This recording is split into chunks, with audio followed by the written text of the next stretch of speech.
गुरु प्यारी साध संगत जी, राधा स्वामी जी। प्यारी साध संगत जी, आप सभी के भीतर बैठे कुल मालिक को प्रणाम। आप सभी को प्रणाम। संगत जी, शुक्रवार के इस खास सत्संग में आप सभी का हार्दिक स्वागत। आज का यह सत्संग बड़ी ही रूहानियत से भरा हुआ सत्संग है। सत्संग द्वारा हमें यह समझने को मिलेगा जीवन का असल अर्थ क्या है। क्या जन्म ले लेना, जी लेना यही जीवन होता है? नहीं, हमें तो जीवन का पता ही नहीं कि संत महात्मा जीवन किसे कहते हैं। जीवन तो उस सत्य का नाम है जो हमारे ही भीतर छिपा। इसका ना तो जन्म से संबंध है, न जी लेने से संबंध है। जीवन का अर्थ है जो कभी मिटता नहीं, किंतु हम जिसे जीवन समझे बैठे हैं यह तो मिट जाता। क्या हमें जीवन का सही अर्थ पता भी है या नहीं? हम में से बहुतों को तो लगता है जी लेना ही काफी है। जी लेने से केवल देह का अनुभव होता, मन का अनुभव होता है, उस आत्मा का नहीं होता जो कभी मिटती नहीं। यह शरीर का जीवन जीवन नहीं, यह तो मिट जाता। आत्मा की पहचान कर लेना असल जीवन की पहचान कर लेना। आत्मा की पहचान से भरा यह सत्संग, जीवन के असल सत्य को जानने से भरा हुआ यह सत्संग आज आपके कई भ्रमों को दूर कर देगा। इसलिए आप सभी से यह विनती है, आज के इस सत्संग को अंत तक जरूर श्रवण करें। साथ ही आज के इस सत्संग द्वारा आपको यह भी समझने को मिलेगा, यदि आपको बुरे ख्याल आते हैं, गलत ख्याल आते हैं, तो उन्हें कैसे दूर करना। जब हमारे भीतर बुरे या गलत तरह के ख्याल निर्मित होने शुरू हो जाते हैं तो उससे हमें डर भी लगना शुरू हो जाता है और उससे हमारी जिंदगी भी अस्त व्यस्त हो जाती। बार बार गलत ख्यालों का आना हमें परेशानी में डाल देता है। जब हम परेशान हो जाते हैं या हमारे भीतर कई तरह के विचार दौड़ने शुरू हो जाते हैं तो हम ध्यान में नहीं बैठ पाते, ना ही फिर हमारा बंदगी में दिल लगता। जब हम बंदगी में बैठेंगे ही नहीं, फिर भला हमारा यह मन हमारे वश में कैसे आएगा। इसलिए हमें इस बात का खास ख्याल रखना है, हम अपने भीतर ऐसे विचारों को जगह ना दें जो हमें बंदगी से दूर कर दें, जो हमें ध्यान में बैठने ही ना दें। ऐसे विचारों से बचने के लिए हमें अच्छी संगत की जरूरत है। हमें अच्छा देखने, अच्छा सुनने की जरूरत है। अगर हम गलत चीजें देख रहे हैं, गलत बातें सुन रहे हैं, तो उससे फिर स्वाभाविक ही हमारे भीतर गलत तरह के विचार ही जन्म लेंगे। जितना मन मैला होता जाएगा उतना ही हम दुनिया में रमते चले जाएंगे। शुरू शुरू में तो ये मैले ख्याल हम पर इतना प्रभाव नहीं डालते, काम वासना के ख्याल हम पर इतना प्रभाव नहीं डालते, हमें अच्छे लगते हैं, इसलिए हम इन्हें अपने भीतर जगह देते चले जाते। पर जैसे जैसे उम्र ढलती चली जाती है, हमारी ताकत कम होती जाती है, मन की ताकत विराट हो जाती, तब कहीं जाकर हमें समझ आता है हमने अपने इस मन को बढ़ावा देकर अपना ही जीवन नर्क बना लिया। हमने इन मैले विचारों को अपने भीतर जगह देकर अपने आप को ही गंदा किया। गंदगी में बैठा हुआ जीव अगर कहे मुझे सुगंध चाहिए तो उसका तो एक ही उपाय है कि वह गंदगी से दूर हो जाए। पर हम गंदगी में बैठे बैठे सुगंध की आशा करते हैं। हम मैले विचारों में रहते रहते यह चाहते हैं कि हमारे भीतर शांति आ जाए। हम चिंता और परेशानियों का बोझ ढोते हुए इस आशा में बैठे रहते हैं कि हमारे जीवन की सब चिंता दूर हो जाए। अगर चाहते हो जीवन से गंदगी दूर हो जाए तो गंदे विचारों को छोड़ते चले जाओ। अगर चाहते हो जीवन की परेशानियां दूर हो जाएं, डर दूर हो जाए, तो हर उस विचार को छोड़ दो जो परेशानी की तरह मालूम पड़ता। हर उस विचार को छोड़ दो जो आपको डर की तरह मालूम पड़ता। तुम्हारा ये सारा दिन अपने विचारों में खोए रहना तुम्हें ना तो आनंद दे सकता है, न मुक्ति प्रदान करवा सकता। हाँ, इसके विपरीत तुम्हारे जीवन को जटिल जरूर बना सकता, दुखी जरूर बना सकता। अगर आज हम दुनिया के हालात देखें लोगों को देखें तो ज्यादातर लोग सिर्फ मन के कारण ही परेशान हैं। मन बोलता रहता है, बोलता ही चला जाता, और मन में इतना कूड़ भरा है कि इसकी कूड़ भरी बातें हमें अनहद शब्द की मीठी धुन को सुनने नहीं देती।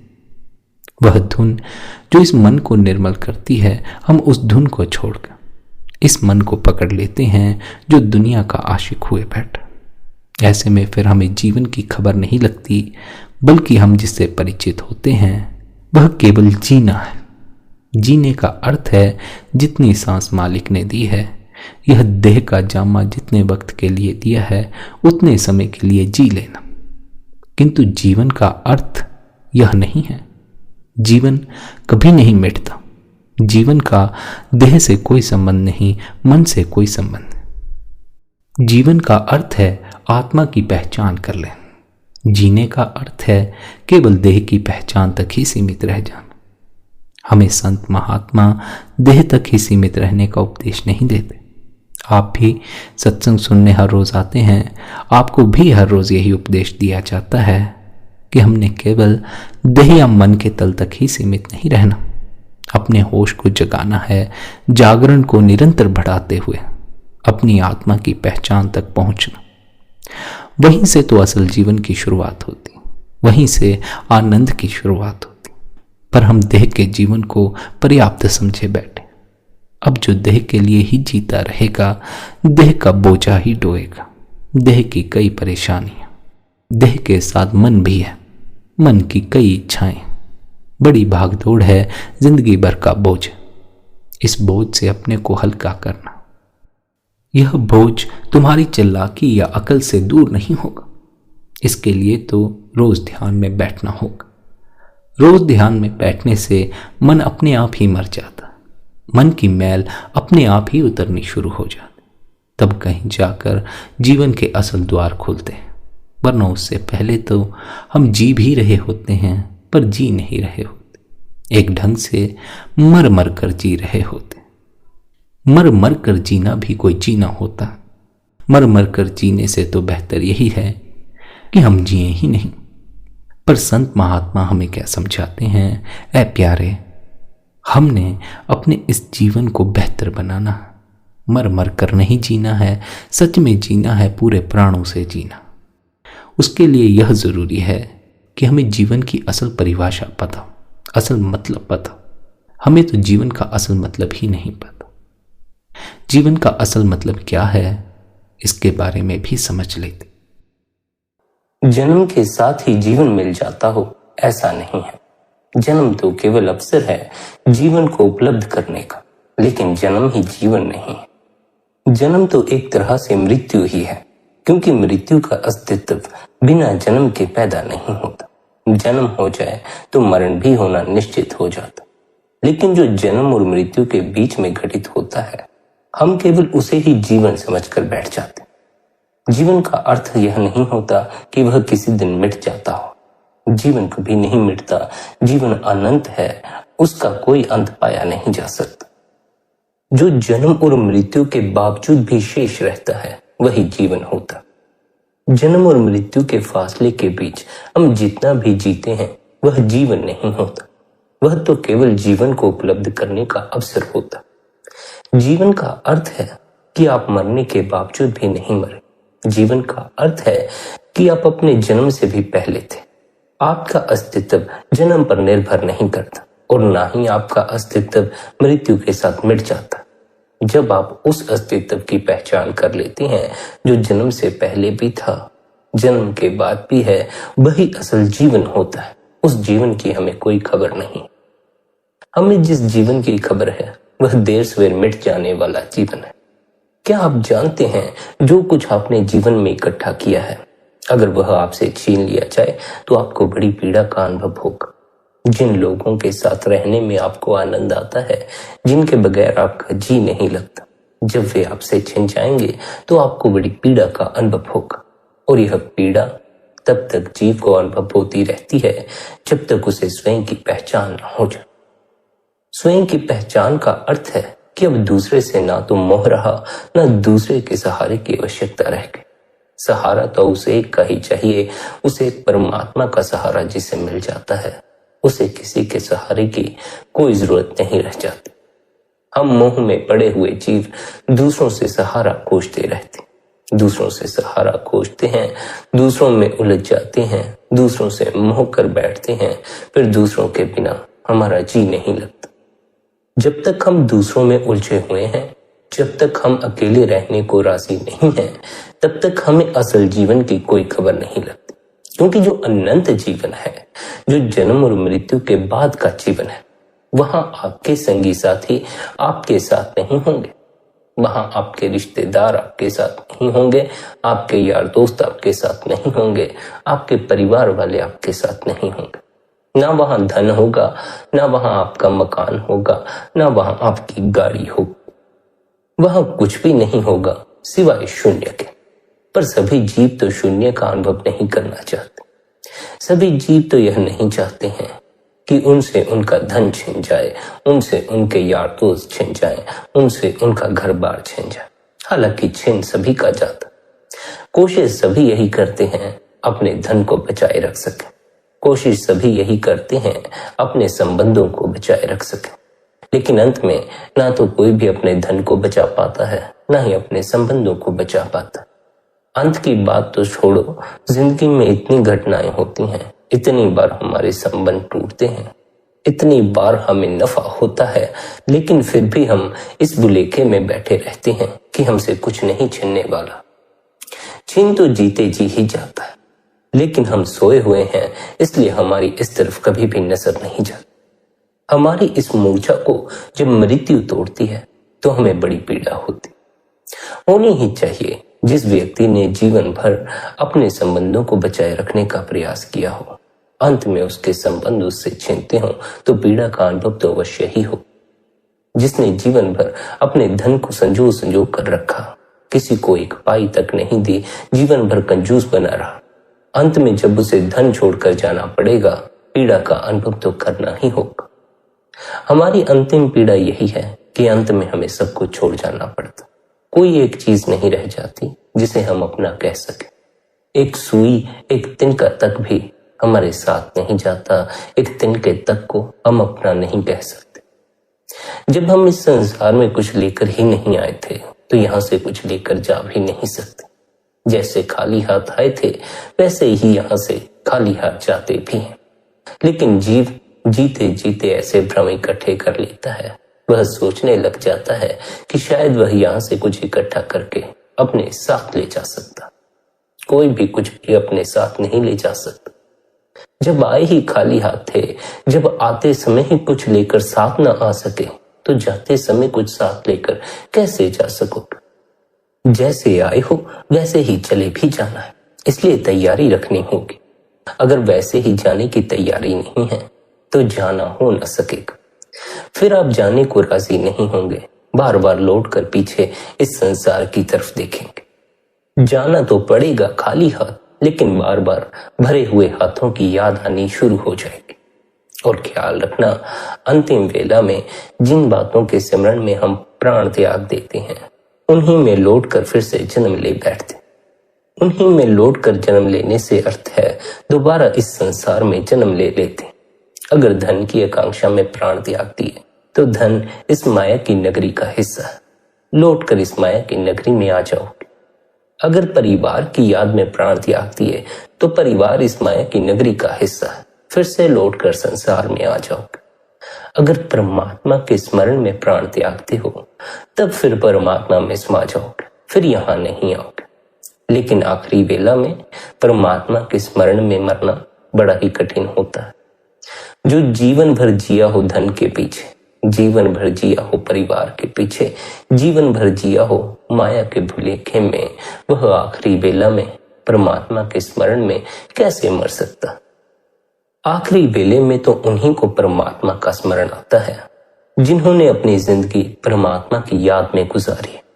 जिसने परमात्मा की याद में जिंदगी गुजारी ही नहीं, उसे आखिर में संसार के ही ख्याल आते। संसार के ख्याल आने के कारण वह संसारी ख्यालों में उलझ जाता है और दोबारा संसार में जन्म ले बैठता। स्मरण रहे, जन्म से मृत्यु तक जितने आप अनुभव करते हैं वे सभी मृत्यु के समय आपकी आंखों के सामने घूमना शुरू कर देते। अगर उन अनुभवों में आपके पास सत्य का अनुभव नहीं है, शून्य का अनुभव नहीं है, तब फिर आप परमात्मा की तरफ गति नहीं कर पाएंगे। तब फिर आखिर में जितने भी अनुभव आपकी आंखों के सामने आएंगे, आप उन्हीं अनुभवों से होकर गुजर पाएंगे जो संसार के हैं। जो संसार के अनुभवों में मरता है वह संसार में ही लौट आता। अगर आप परमात्मा का अनुभव कर लें, शून्य का अनुभव कर लें, तब फिर शून्य के अनुभव में प्रवेश किया जा सकता, सदा के लिए शून्य में ठहरा जा सकता। लेकिन हमारी जिंदगी बीत जाती है धन के पीछे, हमारी जिंदगी बीत जाती है पद के पीछे, मकान के पीछे, परिवार के पीछे। ऐसा नहीं है कि आप धन ना कमाएं, ऐसा नहीं है आप मकान ना बनाएं, ऐसा भी नहीं है आप परिवार ना बनाएं। खूब धन कमाएं, अच्छा मकान बनाएं, अच्छा परिवार बनाएं, परिवार वालों को खुश रखें, उनकी भी ख्वाहिशें होंगी, उनकी भी ख्वाहिशें पूरी करें। लेकिन इस भूलेखे में ना बैठे रहें कि यह जो आप धन कमा रहे हैं यह सदा आपके साथ रहने वाला। धन से मोह ना कर लें। इस भूलेखे में ना बैठे रहें जिस परिवार के साथ आप आज रह रहे हैं यह सदा आपके साथ रहेगा, सदा कोई भी साथ नहीं रहेगा। हमारे भूलेखे ऐसे ही हैं, हमने ऐसे ही भ्रम पैदा कर रखे। हम सोचते हैं जो कुछ हमारे पास है सदा के लिए, हमें यह देह मिली, हम सोचते हैं सदा के लिए। सदा के लिए अपने को जीवित समझने के कारण कभी हम मृत्यु पर ध्यान दे ही नहीं पाते। आमतौर पर तो सभी जीव ऐसा ही सोचते हैं कि वे अनंत काल तक जीने वाले, किसी को भी अपनी मृत्यु का कोई आभास नहीं होता। हालांकि हर रोज हम अपने आस पड़ोस के लोगों को मरते हुए देखते हैं, अपने रिश्तेदारों, अपने मित्रों को मरते हुए देखते हैं, लेकिन फिर भी प्रत्येक जीव अपने प्रति इस भुलेखे में ही बैठा रहता है। जो जिंदा है वह यही सोचता है कि उसकी मृत्यु नहीं होने वाली, वह तो कई कई सालों तक जीवित रहने वाला। और सच पूछो तो कई कई सालों की बात भी नहीं, जीव तो यही सोचता है वह सदा ही जिंदा रहने वाला। बस यही भ्रम उसे मृत्यु को देखने नहीं देता, उसे इस ओर गौर नहीं करने देता कि देर सवेर हमें भी प्राण त्याग देने, देर सवेर हमें भी सब कुछ छोड़कर चले जाना। जरा अपनी अकल से काम लेकर देखो, आज उम्र का जो दायरा है वह कम हो गया। पहले लोग 100 साल 200 साल जी जाते थे, आज लोग 100 साल भी नहीं जी पाते। आज कोई 80 साल तक जीता है, कोई 70 तक जीता है, कोई पुराना बुजुर्ग 90 या 95 तक भी जी लेता। लेकिन आज उम्र का दायरा कम हो गया, आज जीवन को उपलब्ध करने का अवसर बड़ा ही कम हो गया। और यही एक तरह का लाभ भी है। जितनी उम्र कम होती चली जाती है उतना ही सत्य के करीब पहुंचना भी आसान होता चला जाता। क्यों? क्या कारण है? कारण यह है कि मृत्यु और भी निकट मालूम पड़ती है, और भी नजदीकी से देखी जा सकती है। मृत्यु का स्मरण ही जीव को सत्य के प्रति सचेत कर सकता है। जिसे यह खबर लग गई मुझे देर सवेर मर जाना है, वही सत्य की पहचान के लिए पहला कदम उठाता, वही इस बात को जानने के लिए पहला कदम उठाता है कि फिर मैं जाऊंगा कहाँ, मेरे परिवार का क्या होगा, मेरे धन का क्या होगा, मेरा क्या होगा। हम में से कोई नहीं जानता हमारे साथ मृत्यु के बाद क्या होता, लेकिन हम में से कोई भी यह जानने की कोशिश भी नहीं करता। हालांकि हम सभी को मृत्यु के परे के लोक में भी प्रवेश करना, हम सभी को वहां से होकर गुजरना है, लेकिन किसी को वहां की कोई खबर नहीं। जब वहां की कोई खबर नहीं, वहां कैसे रहना है, क्या ढंग है, तब फिर हम वहां रह कैसे पाएंगे, तब फिर हम मृत्यु के अनुभव से गुजर कैसे पाएंगे। मृत्यु हमें भयभीत भी इसी कारण करती है क्योंकि हमें उसके परे का कुछ भी पता नहीं है। हमें पता नहीं है हमारे साथ मृत्यु के समय क्या होता है, मृत्यु के बाद हमारे साथ क्या घटेगा, हमें इसका कोई अनुभव नहीं। और यह अज्ञानता ही हमारे भीतर भय को जन्म दे देती। जीव को यह पता नहीं कि मरने के बाद नरक है या नहीं है, स्वर्ग है या नहीं है, इसलिए उसका आधे से ज्यादा जीवन तो भय में ही गुजर जाता।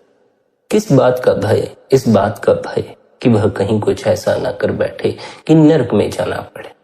हालांकि उसे नरक के बारे में कुछ भी पता नहीं है। उसे पता नहीं नरक है भी या नहीं। नरक और स्वर्ग का असल में कोई अस्तित्व नहीं होता। नरक और स्वर्ग तो यहीं इस संसार में है। जो इस संसार में दुखी हैं वे नरक में जी रहे हैं। उन्होंने अपने इर्द गिर्द नरक का निर्माण कर लिया। जो इस संसार में सुखी हैं उन्होंने अपने इर्द गिर्द स्वर्ग का निर्माण कर लिया। जितना कष्ट, जितना दुख जीव इस संसार में भुगतता है उतना मरने के बाद तो कभी भी उसे भुगतना नहीं पड़ता। दुख आता कहां से? परिवार से, लोगों से, धन से, पद से। मृत्यु के बाद तो यह सब ही छिन जाएगा। जब दुख को पैदा करने वाले कारण ही छिन गए तो फिर दुख पैदा कैसे होगा? और दुख को पैदा करने वाला सबसे बड़ा कारण तो आपकी अपनी देह ही है। जब अपनी ही देह छूट गई तो दुख बचेगा तो कैसे बचेगा? मृत्यु के बाद दुख भी नहीं बचता, सुख भी नहीं बचता। मृत्यु के बाद शून्य बचता है। लेकिन जिसे शून्य में ठहरने की कला नहीं आती वह शून्य में ठहर नहीं पाता और फिर से सुख और दुख की नगरी में लौट आता। मृत्यु के बाद शून्य में ठहरने के लिए आपको अपना जीवन शून्य के अनुभव में बिताना होगा। मरने के बाद परमात्मा में समाने के लिए आपको अपना जीवन परमात्मा की याद में बिताना होगा। परमात्मा कहो या शून्य एक ही बात है।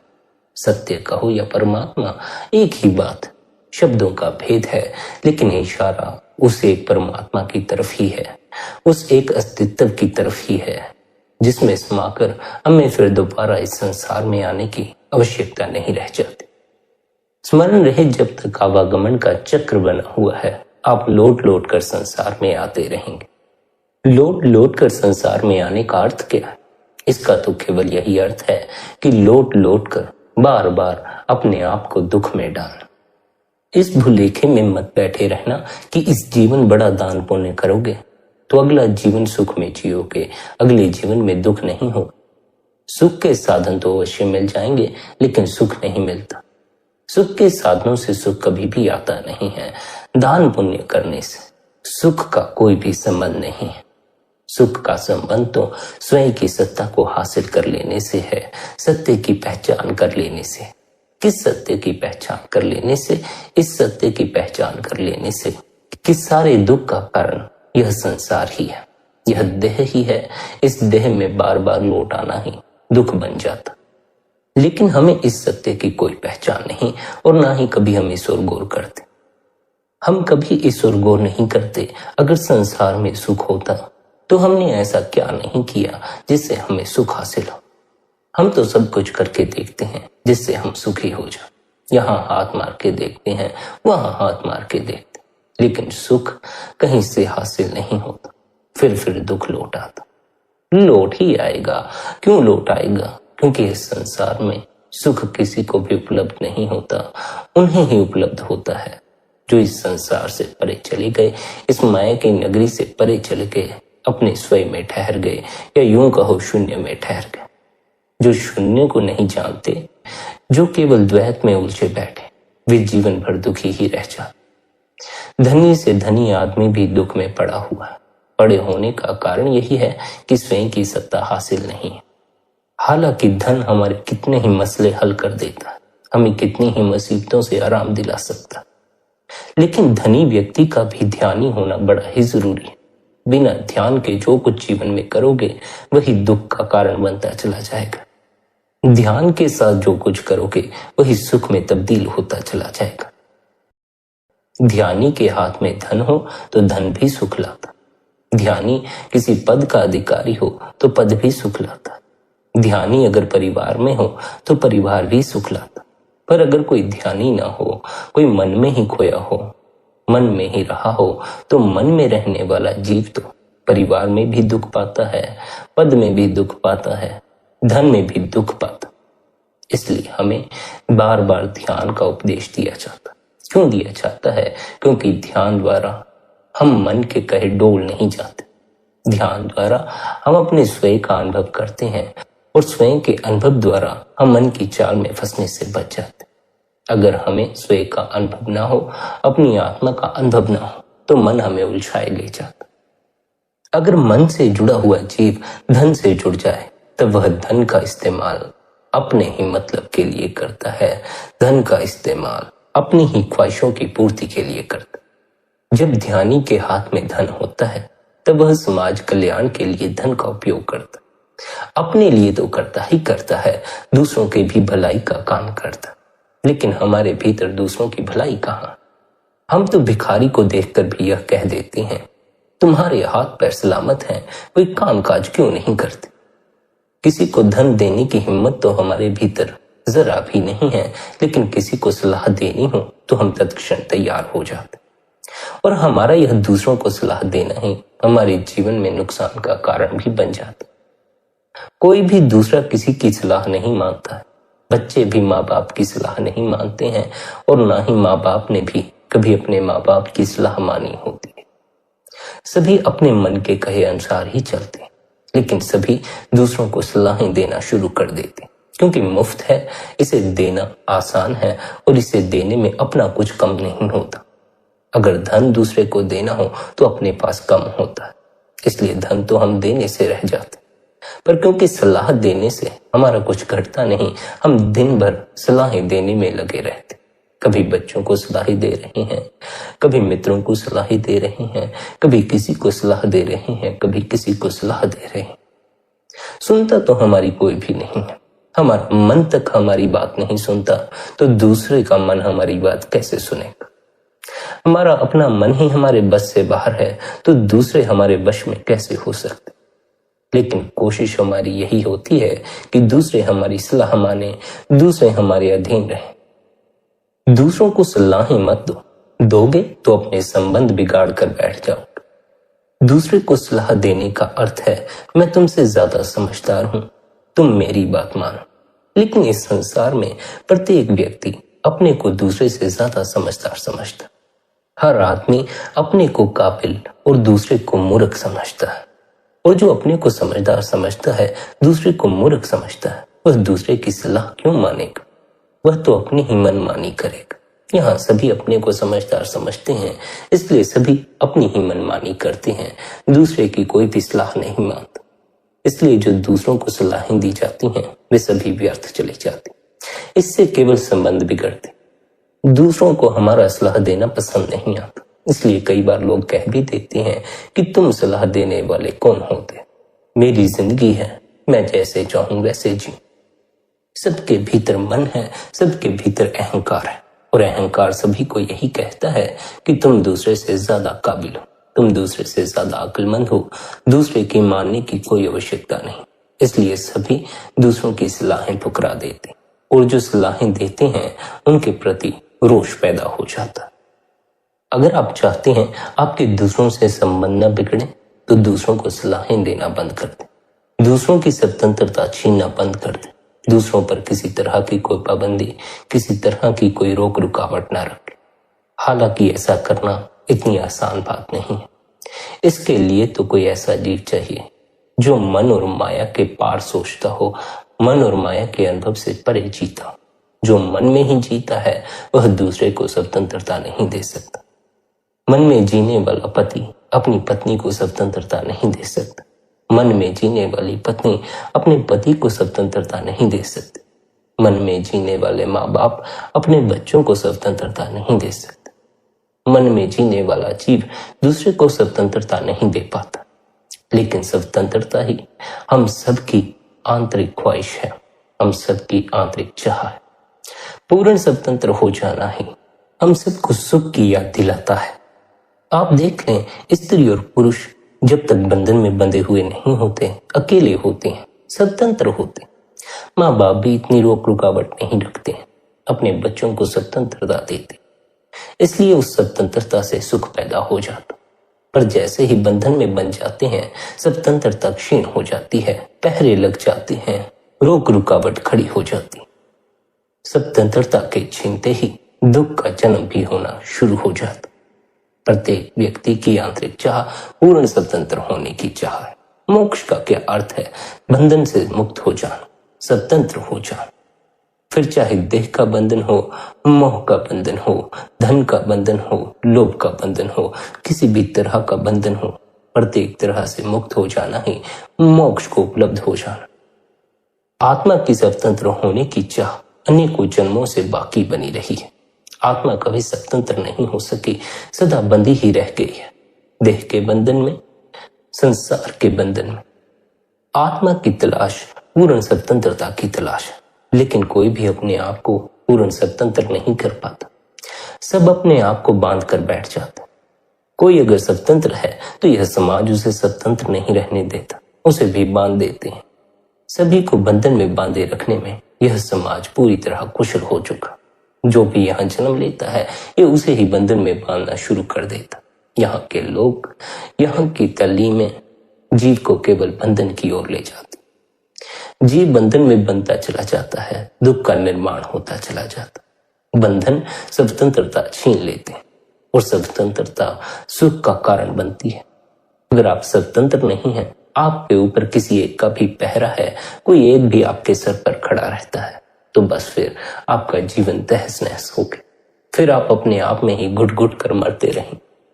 बहुत सी पत्नियां, बहुत से पति, बहुत से बच्चे ऐसे हैं जो घुट घुट कर जीते रहते हैं। स्वतंत्रता चाहते हैं लेकिन मिलती नहीं, दी नहीं जाती। जब स्वतंत्रता ही नहीं मिले तो जीवन में सुख का आगमन हो तो फिर कैसे हो? स्वतंत्र आदमी ही सुख की खोज कर सकता है। बंधन में बंधा हुआ आदमी सुख की खोज भी नहीं कर सकता, क्योंकि सुख सत्य की पहचान से पैदा होता। लेकिन बंधन में बंधे हुए जीव को पहले ही लोग अपना पाठ पढ़ा देते हैं, सत्य की पहचान तो होने ही नहीं देते। आप अपने परिवार के बंधन में बंधे हैं तो आपका परिवार जिसे मानता होगा, जिसे पूजता होगा, उसी की पूजा आपको सिखा देगा। सत्य की पहचान करने को नहीं कहेगा। यह नहीं कहेगा कि तुम खुद से परमात्मा को खोजना। वे कहेंगे हमने यह तरीका खोज लिया, हमने यह गुरु खोज लिया है, हमारे ढंग से चलो, हमारे ढंग से उसकी खोज करो। ना तो वे स्वयं परमात्मा की खोज करते हैं, ना तो वे बच्चों को परमात्मा की खोज का उपदेश दे पाते। वे बच्चों को पहले ही अपना पाठ पढ़ा देते, फिर बच्चे भी उनकी तरह हो जाते हैं। वे भी परमात्मा की खोज नहीं करते, सत्य की पहचान नहीं करते। वे भी वहमों और भ्रमों में उलझे रह जाते। प्रत्येक बच्चा जब यहाँ आता है तो स्वतंत्र होता है, मुक्त होता है, परमात्मा में समाया हुआ होता। लेकिन हम उसकी स्वतंत्रता छीन लेते, उसे परमात्मा से अलग करते चले जाते हैं, उसे मन के पाठ पढ़ाने शुरू कर देते। जिन जिन चीजों से हमारी स्वतंत्रता छीनी थी वही वही चीजें हम उनके साथ भी करते। हालांकि जब हमारी स्वतंत्रता छीनती है तो हमें दुख होता, लेकिन हम अपने बच्चों की बारी ऐसा नहीं सोचते कि हम इनकी स्वतंत्रता छीनकर इन्हें भी पीड़ा दे रहे हैं। हर आदमी को अपनी ही पीड़ा का अनुभव होता है, दूसरे की पीड़ा की किसी को कोई फिक्र नहीं होती। बच्चे आजकल इतनी पढ़ाई लिखाई करते हैं, इतना स्ट्रगल करते हैं, दिमाग पर इतना बोझ ले लेते हैं, इस बात की माँ बाप को कोई फिक्र नहीं होती। माँ बाप को तो इसी बात की फिक्र पड़ी रहती है कि बच्चा ऊंची से ऊंची नौकरी में लग जाए। नौकरी ज्यादा मायने रखती है बच्चों के मानसिक संतुलन की बजाय। बच्चे दुखी, निराश, थके हारे हो जाते, लेकिन माँ बाप उन्हें कहाँ इस बात की फिक्र है। वे तो चाहते हैं उनके बच्चे डॉक्टर बन जाएं, वे तो चाहते हैं उनके बच्चे इंजीनियर बन जाएं, कलेक्टर बन जाएं। बच्चा तो बनने में ही टूट जाता, बनने में ही इतनी मेहनत करनी पड़ती है, इतना कष्ट उठाना पड़ता है, इतना दिमाग पर बोझ उठाना पड़ता है कि उसके लिए जीवन सिवाय दुख के कुछ नहीं रह जाता। और हम बूढ़े लोग क्या कहते हैं, जवानी में सुख है। कहाँ है सुख जवानी में? जाकर उन बच्चों से पूछो जो रोज अपने सर पर इतना बोझ लेकर जी रहे हैं। जवानी में कहीं भी सुख नहीं है, न ही बचपन में कहीं सुख है। बूढ़ा आदमी यही कल्पनाएं करता रहता है, बचपन में सुख है, जवानी में सुख है। कहीं सुख नहीं है। आप जहां हैं उसी क्षण में सुख है, पर क्योंकि आपने जीवन को बर्बाद कर दिया, अतीत और भविष्य की कल्पनाओं में खोए खोए, वर्तमान के क्षण का आपको कुछ पता नहीं, इसलिए आपको अतीत और भविष्य में ही सुख नजर आता है, वर्तमान में सुख नजर नहीं आता। जो जवान हैं उन्हें जवानी में सुख अनुभव नहीं होता, जो बूढ़े हैं उन्हें बुढ़ापे में सुख अनुभव नहीं होता। जो जहां है उसे वहां सुख अनुभव नहीं होता। धनी को धन में सुख अनुभव नहीं होता, गरीब को गरीबी में सुख अनुभव नहीं होता। जवान सोचता है सुख बचपन में था, बूढ़ा सोचता है सुख जवानी में था। सुख ना तो जवानी में होता है ना बचपन में होता है। सुख वहीं होता है जहां आप पूर्णता से जिए। बचपन में आप पूर्णता से जीते हैं, इसलिए बचपन में सुख मालूम पड़ता है।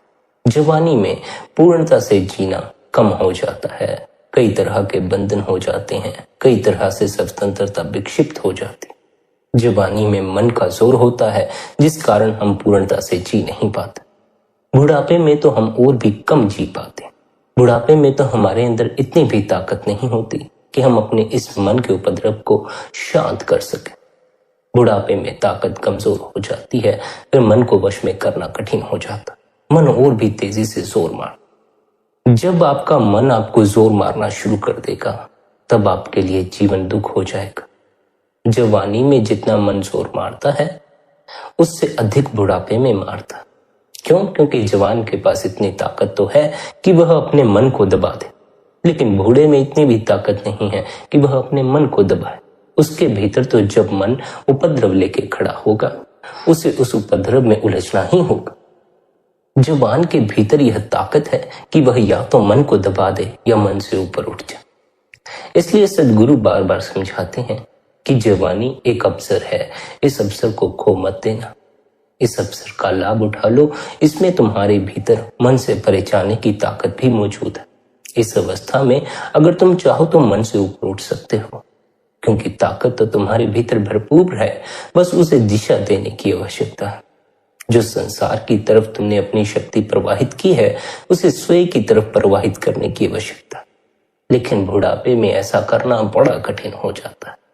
बुढ़ापे में ना तो मन को दबाने की ताकत रह जाती है, ना तो मन से ऊपर उठने की ताकत रह जाती। केवल मन रह जाता है। जब मन रह गया तो सिवाय दुख के कुछ नहीं रहेगा। मैं अक्सर देखता हूं, बूढ़े आदमी अपने आप में ही खोए रह जाते हैं, अपने आप में ही कुछ ना कुछ सोचे रह जाते हैं, पता नहीं किन गहरी सोचों में खोए हुए होते। यह सब मन का खेल है। करीब करीब यह पागलपन की स्थिति पैदा कर देता। जब बूढ़ा आदमी मन से ऊपर भी नहीं उठ पा रहा, मन को दबा भी नहीं पा रहा, तब वह मन के उपद्रव से पागल ही हो सकता। इसलिए बूढ़े आदमी को समर्पण करने का उपदेश दिया जाता। उससे कहा जाता है कि अब तो तुम कुछ भी करने के लायक ना रहे, न धन कमाने के लायक रहे, न संबंधों में अपनी ताकत लगाने के लायक रहे, न ही तुम मन से ऊपर उठने के लायक रहे। इतनी ताकत तुम में रही नहीं, तो अब तुम कुछ ना करने में उतर जाओ। अब अपने को परमात्मा के आगे समर्पित कर दो। अब उससे कह दो कि मेरे किए कुछ नहीं होता, मैं तो थक गया, हार गया। अब तेरे भरोसे हूं, तू ही मुझे संभाल। तेरे आसरे हूं, तू मुझे पार लगा दे। यह मन मेरे दुख का कारण बना हुआ है। मैंने जवानी में विचार ना किया, इस मन से ऊपर उठने के लिए अभ्यास न किया। अब बुढ़ापे में पछताता हूं। अब तेरे हवाले अपनी जिंदगी करता हूं, अपने आप को तुझे समर्पित करता हूं। हे परमात्मा, मेरी रक्षा कर, मेरी संभाल कर। बूढ़े आदमी को समर्पण करने का उपदेश दिया जाता, क्योंकि इतनी ताकत नहीं बची कि मन से ऊपर उठ सके। ना तो मन को दबा सकता है, ना मन से ऊपर उठ सकता है। इसलिए मन में ही फंसा हुआ मर जाता। परमात्मा के आगे समर्पण करना सीखो। समर्पण भी एक मार्ग है। समर्पण उनके लिए मार्ग है जिन्हें यह समझ आ गई, मेरे किए कुछ नहीं होता। जवान आदमी को इसकी समझ नहीं आती। जवान आदमी के भीतर जोश होता है, वह सोचता है मैं जो चाहूं कर सकता हूं, चाहूं तो दुनिया हासिल कर सकता हूं, दुनिया पलट सकता हूं। लेकिन बूढ़े आदमी को यह समझ आ जाती है मैं कुछ भी करने के लायक नहीं, मुझसे कुछ नहीं होता। बूढ़ा आदमी आसानी से समर्पण कर सकता। इसलिए कई संसद गुरु यह भी कहते थे कि जब तुम 70-80 साल के हो जाओ, परमात्मा की तरफ मुख कर लो। क्यों मुख कर लो? क्योंकि बुढ़ापे में तुम कुछ भी करने के लायक नहीं रह जाओगे। जब कुछ भी नहीं करोगे, तब ना कुछ करने की अवस्था अपने आप ही उपलब्ध हो जाएगी। उस अवस्था का लाभ उठाओ।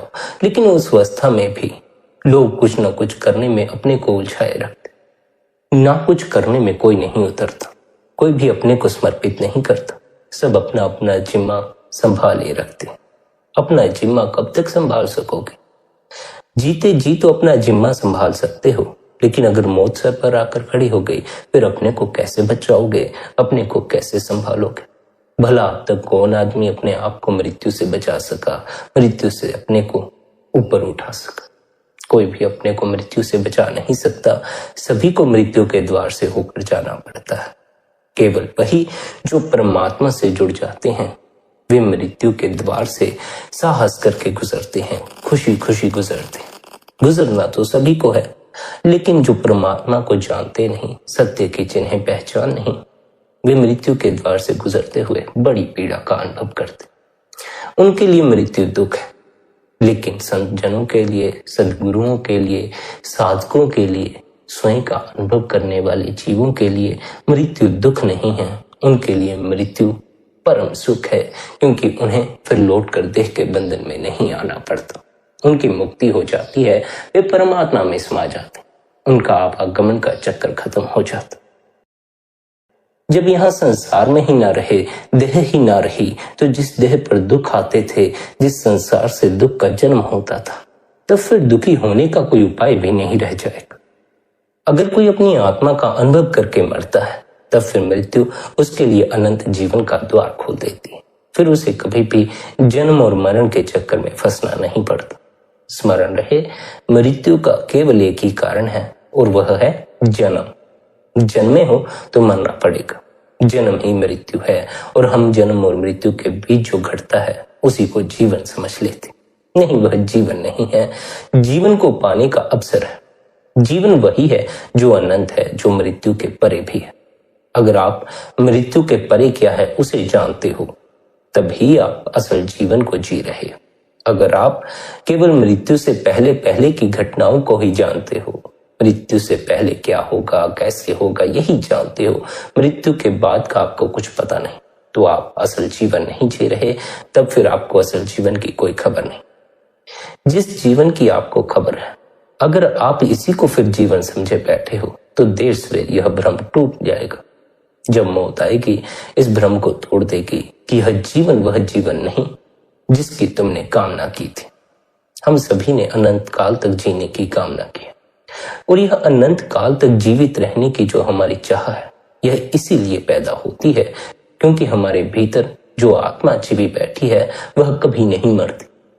यह उसी आत्मा की चाह है। आत्मा सदा अमर अजर है, और क्योंकि हम आत्मा हैं, हम अजर अमर हैं, इसलिए हम अपने को सदा ही जीने वाला समझते हैं। इसी कारण हम सोचते हैं हमें कभी भी मौत नहीं आएगी। लेकिन अगर आप केवल देह के तल पर ही सीमित हैं, तो कभी भी आप यह नहीं जान पाएंगे कि आपकी मौत कभी नहीं होती। मौत जिसकी होती है वह देह है। देह तो सबकी गिर जाती है, फिर चाहे वे पहुंचे हुए सद्गुरु ही क्यों ना हो। उन गुरुओं की देह भी नष्ट हो जाती है जिनका परमात्मा से मिलाप हो गया। तब फिर हमारी भी नष्ट होने को है, हमारी भी देह नष्ट हो जाएगी। पर क्योंकि हमारा परमात्मा से मिलाप नहीं हुआ है, इसलिए हम देह के बंधन से मुक्त नहीं हो पाएंगे। यही सद्गुरुओं में और हम में फर्क है। सद्गुरु मुक्त हो जाते हैं, उन्हें आवागमन के चक्कर में लौट कर आना नहीं पड़ता, उन्हें दुखों की नगरी में लौट कर आना नहीं पड़ता। वे सदा के लिए आनंदित हो जाते हैं। सदा के लिए आनंदित होने का केवल एक ही अर्थ है, देह के बंधन से मुक्त हो जाना, स्वयं की सत्ता को हासिल कर लेना, सत्य की पहचान कर लेना। सत्य के प्रति जागो, बहमों और भ्रमों में ही मत भटके रहो, माया के जाल में ही मत फंसे रहो। सत्य क्या है? सत्य यह है, जो कुछ इकट्ठा किया है सब छोड़ जाना। सत्य क्या है? सत्य यह है, देर सवेर हमारे भी द्वार पर मौत दस्तक देने वाली। सत्य क्या है? सत्य यह है, जिन जीवों के बिना हमारा जी नहीं लगता, एक दिन हमें इन सभी को छोड़कर चले जाना होगा। यही सत्य है, इसकी ओर नजर करो। इस भुलेखे में मत बैठे रहो, सदा इस संसार में ही बैठे रहना, सदा अपने मकान में, अपने परिवार में ही बैठे रहना। नहीं, यहां से चल पड़ना है। अभी जाने का समय नहीं आया, इसलिए यहां बैठे हुए हैं। जब जाने का समय आएगा तो ना तो हमारे परिवार वाले हमें रोक सकेंगे, ना हम अपने को रोक सकेंगे, हमें जाना ही होगा। मृत्यु के आगे किसी का कोई बस नहीं चलता, सबको उसकी बात माननी पड़ती। बस यह बात ख्याल रखना, अगर मृत्यु के पार का कोई अनुभव नहीं है, जीते जी आपने मृत्यु का अनुभव नहीं किया, तब फिर मृत्यु से गुजरना आपके लिए बड़ा ही कष्ट से भरा हुआ होगा। तब फिर मृत्यु से गुजरना आपको मुक्त नहीं करेगा, बल्कि आपके लिए नए बंधन निर्मित कर देगा। अगर आपने जीते जी मरने का अनुभव किया है, जीते जी आपने मृत्यु के परे क्या है, क्या होने वाला है, यह जान लिया, तब फिर आपको मृत्यु से गुजरते हुए किसी पीड़ा का अनुभव नहीं होगा।